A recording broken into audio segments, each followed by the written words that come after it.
Thousands of farmers protested in India's capital on Thursday to press their demand for a new law that would guarantee minimum crop prices after weeks of being blocked from entering the city.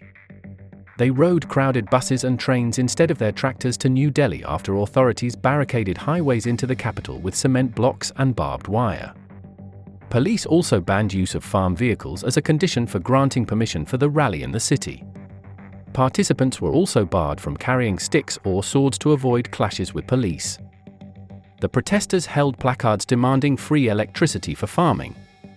They contended that without minimum price guarantees for their crops, they would be at the mercy of the markets, and that would spell disaster, especially for the more than two-thirds of them who own less than 1 hectare, 2.5 acres of land.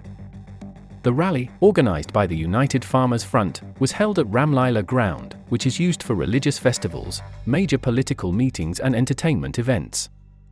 Police also set a condition for the rally that no more than 5,000 people would participate, the Press Trust of India news agency said. The rally was scheduled to end later Thursday. Chitwant Singh, a protester, said farmers didn't earn enough to cover their costs. "The traders and middlemen take away all our profits," he said. The protests come at a crucial time for India, which has a national election in April-May in which Prime Minister Narendra Modi's governing party is widely expected to secure a third successive term. Farmers are a particularly influential voting bloc because of their numbers. More than 60% of India's 1.4 billion people depend on farming for their livelihoods.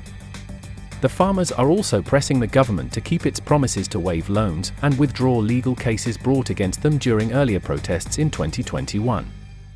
Several rounds of talks have failed to break the deadlock. Separately, thousands of farmers have been protesting in Shambhu, a town about 200 kilometers, 120 miles, from the capital, since February 13th.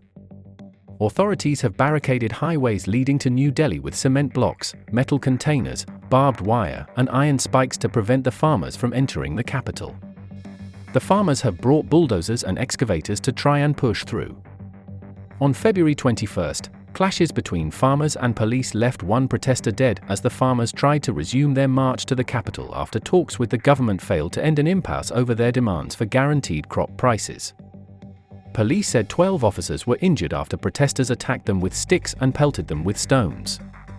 The farmers paused their protest and have camped near Shambhu, close to the border between Punjab and Haryana states, as their unions engaged in discussions with government ministers.